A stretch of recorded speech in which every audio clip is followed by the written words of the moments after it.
Hello, I'm Adrean Shanklin, And I'm Carlos Shanklin. and welcome to Beyond the Vows After the Hour, where we have courageous conversations on love and marriage.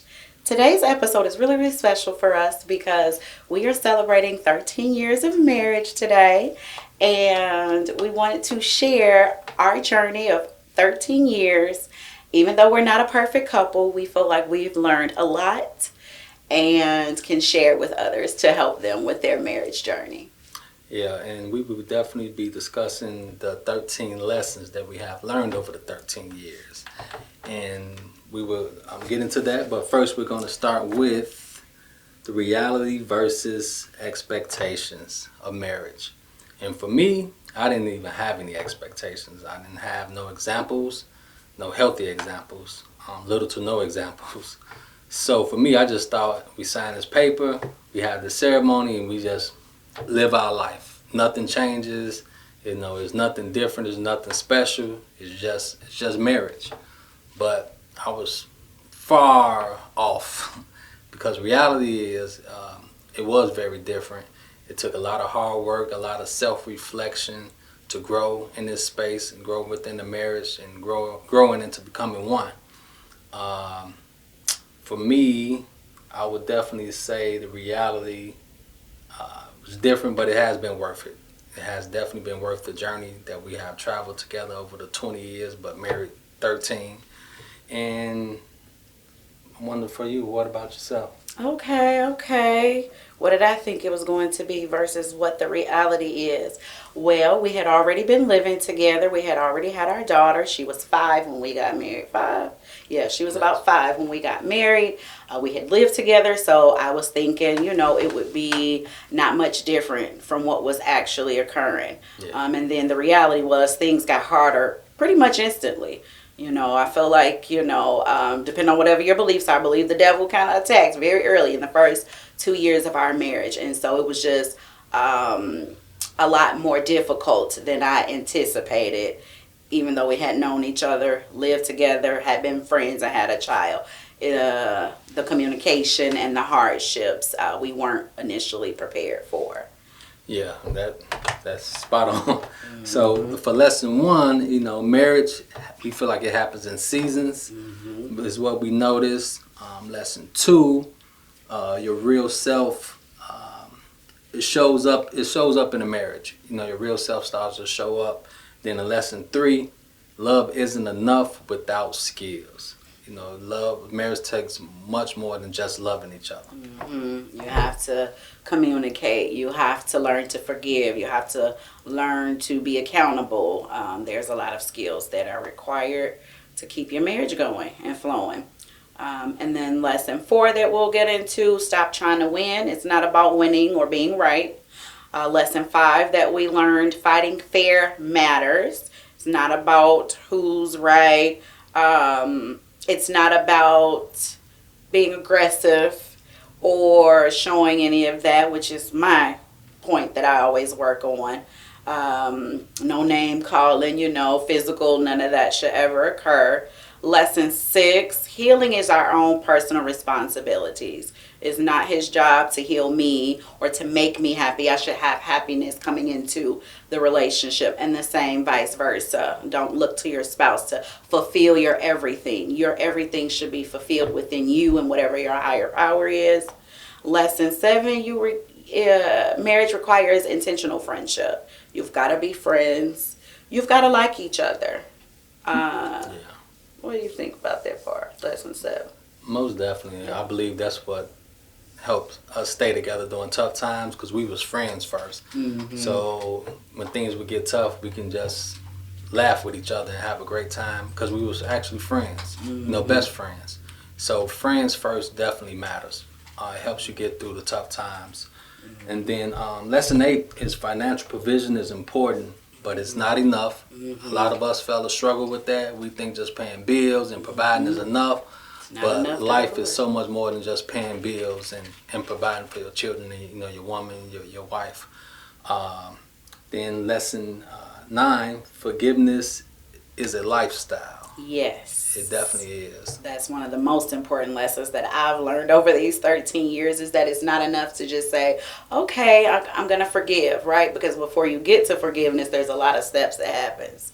And so you continue to forgive over and over and not just choose it one time. It's an overall lifestyle. It's not just one choice.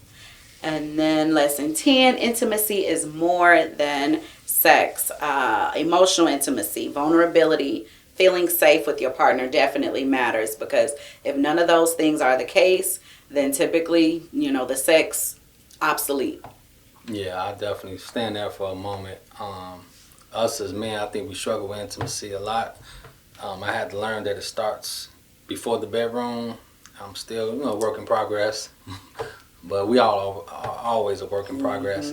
But yeah, most definitely I would say intimacy definitely starts before the bedroom and is a huge part in a healthy sex life. Absolutely. For sure. Absolutely. Lesson 12 that we learned, love is not a feeling. You have to continue to choose each other. Love is a choice. Love is an action. Love is decision. It is not a feeling that you get and then butterflies and sunshine and rainbows, and then when that's not there, you don't love each other. Nope, that's not the case. Love is a choice, intentional, and a daily decision. And then we skip lesson 11. Marriage doesn't fix loneliness. You hear a lot of women complain about being lonely. Not just women. Not just women. Not just women. It's men who are lonely in their marriages too. But y'all typically express your emotions more than us men. So it's kind of like a thing where it's talked about across a lot of forums where women meet about being lonely within their marriage. Yeah, that's a real thing. But us men, yes, we get lonely too sometimes with the weight of being a man and leading a family. Sometimes we hold things in, so it can create a sense of loneliness. You probably don't have close friends or someone who you can discuss certain things with. But yes, loneliness is a real thing in marriage, and it can lead. It doesn't help a marriage, to make a long story short. Okay. Oh, I did 12 already. Choose each other again and again. Love is just not a feeling. It is a choice. Yes. And then lesson 13, infinite love requires growth continuously on each individual, because there's no way you can be happy and whole in your marriage if you're not happy and whole as an individual. And so that was like also one of the major lessons that we've both been able to live and see out in our marriage. And so all of these lessons will be their own individual episode, and so we'll dive deeper into all 13 lessons over the course of the next 4 months. So we really hope that you stay tuned and continue to grow and tune in. And so we'll just expound on the first 3 lessons for this episode. That first lesson of marriage happens in seasons. It's not just one linear cycle in marriage. Yeah, and so at the beginning, the newlywed phase. The newlywed Let's talk phase. About it. It's kind of like a honeymoon almost, where reality hasn't set in yet, or reality hasn't hit. Things haven't. Well, the leaks haven't begun to show, type of thing.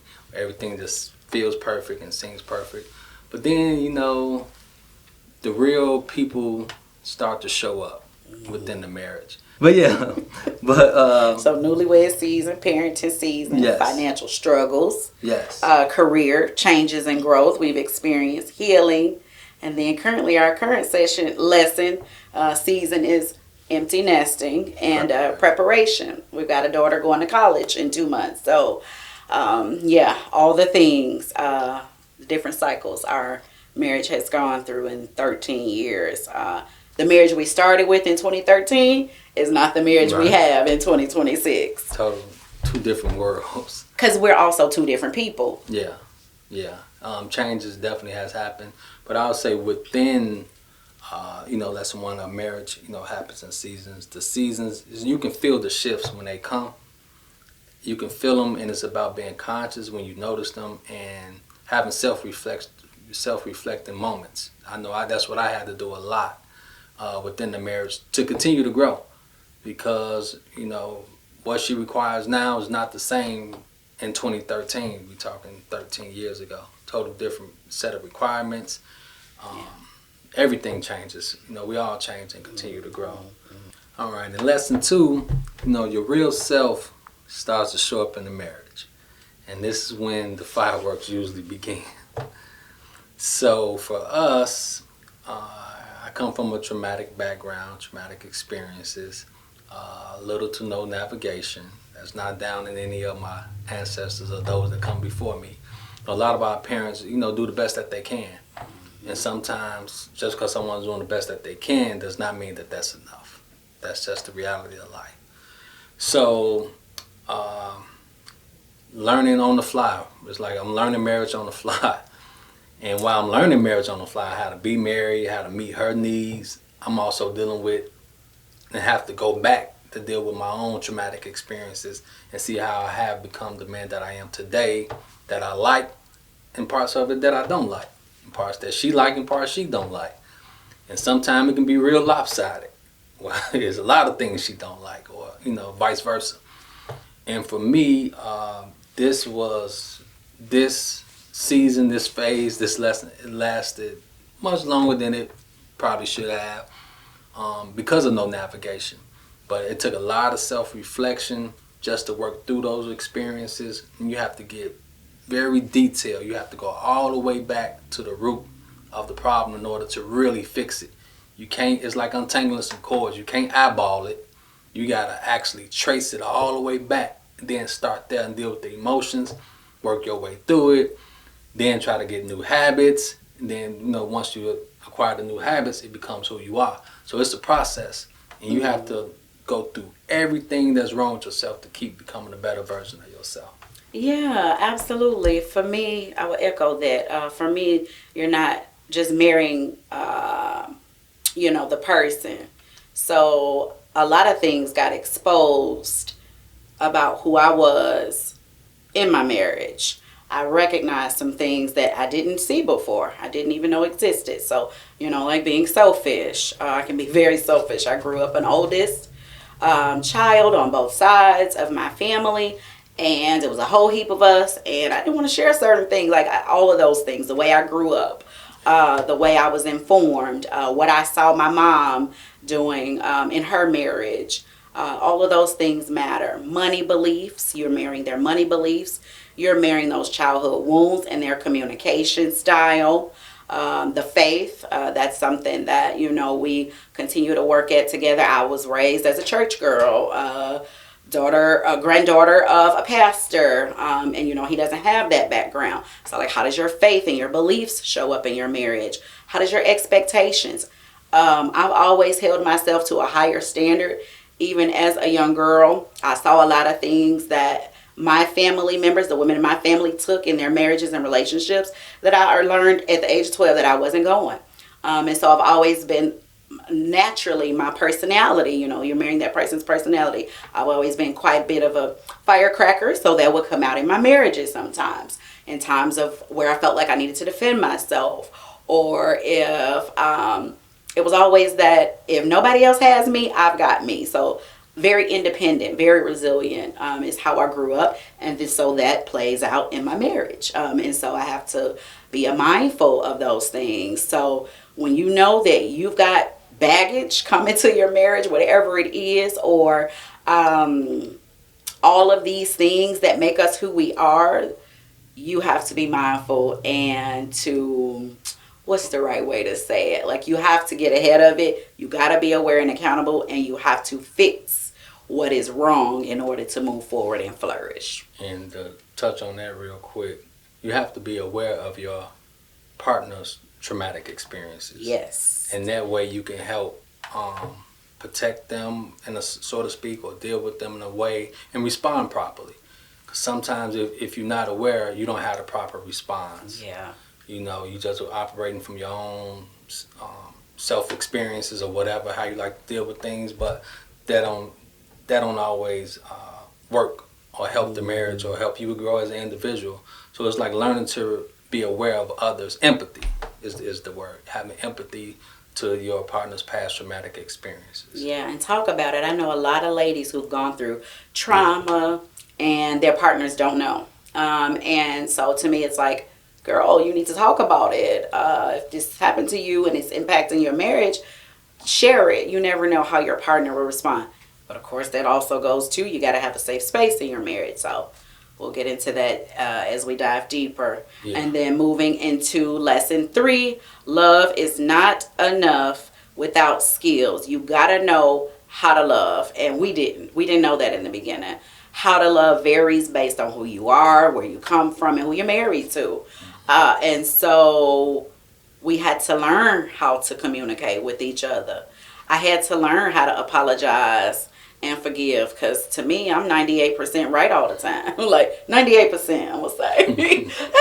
So like in my head, oh, whatever, that's not bad. You know, he's more wrong than me. But no, it's not about that. Apologize, learning how to forgive, learning how to listen. Learning how to listen for understanding versus listening to be right or to prove a point. Yeah, communication definitely was not my strong suit at all in the beginning. You know, I come from a background where, you know, we don't really communicate that well. So communication was not a strong suit of mine. That's something I definitely had to work on, as well as I would definitely say not responding with ego. You know, as a man, ego and pride. You know, I had to learn how to just sit there for a moment and deal with my actual thoughts to get, as she said, not to be right, but just to grow from this. So I definitely would sit and not let my ego and pride respond. That typically was always my first response, to respond defensively with my ego and my pride. And yeah, so I would say that's my communication skill that definitely changed. Learning not to respond with my ego and pride. Us as men, we have a lot of ego and a lot of pride. But honestly, to grow is not really needed. That doesn't mean you don't have a sense of pride within yourself, but having that within your marriage, that pride and ego is really, it's a marriage killer. Yeah, if you're a narcissist, you're going to have a hard time being married, staying married, and being happily married. Like, that's just what it is. You got to check that ego at the door. We all do. And then the communication skill that helps me in our marriage the most, I learned that I can be I can be a firecracker anyway. That's just how I've been. So for me, I have to sit, think, write, and pray. I've learned this over the years. I can't just think and write. I have to also pray. God know me best, and so I have to pray about it first. I have to write it down, and I have to say things, or else I'm just going to shoot it off. It may come off wrong. I may offend someone, hurt feelings. And so stopping, reflecting, and seeking my higher power is that main communication skill that really helped take my marriage to the next level. And not hurting feelings is just saying things to hurt people.